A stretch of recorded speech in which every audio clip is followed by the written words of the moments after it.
সাধারণ মানুষের উপর করের বোঝা কমাতে চায় অন্তর্বর্তী সরকার। এজন্য আগামীতে করের আওতা বাড়ানোর উপর নজর দেওয়া হচ্ছে বলে জানিয়েছেন অর্থ উপদেষ্টা ডক্টর সালেউদ্দিন আহমেদ।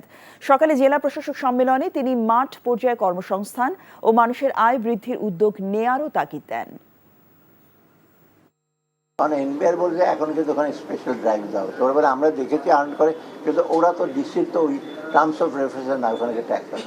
ডিসির আইডেন্টিফাই করতে পারে, একটা বড় ডিটেলস শপে দেখেন না, যে কোনো থানা হেডকোয়ার্টার বড় বড় দোকানগুলি আছে, সেগুলি কিন্তু তারা এখন একটু ট্যাক্স নেট, কারণ আমার ট্যাক্স নেট না বাড়ালে কিন্তু আমি এমনি তো আপনারা বোঝে ভ্যাট কমান, তারপর ট্যাক্স কমান, এইগুলো তো আমরা চেষ্টা করছি ওটাকে সহনীয় পর্যায়ে রেখে যাতে নেটটা বাড়ানো হয়, রেটটা না বাড়িয়ে যাতে আমার নেটটা বাড়ে, এটা আমরা দেখি এই বাজেট আমরা চেষ্টা করি।